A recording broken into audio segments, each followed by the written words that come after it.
Ayan guys, ito yung last stopover namin. Dito kami sa 7 Commando na part of the port about my tour dito namin sa mga guests. So nandito na po lahat ng mga guests natin.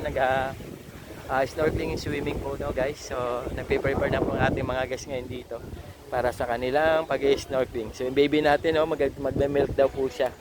So ito yung baby natin, naglalaro ng buhangin. Nagre-ready si mami niya ng milk para mag-drink. So last stopover namin, 7 Commando guys.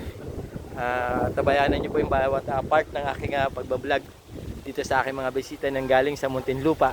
From the airport, nag-travel ng 5 hours going to Del Nido at nagpunta na kanilang accommodation, nag-start ng pagsakay ng bangka at part ng bawat island hopping, maantabayanan at makikita nyo po yan sa aking YouTube channel, guest ni Gilbert Barmas. So guys, panoorin nyo po ang lahat-lahat ito.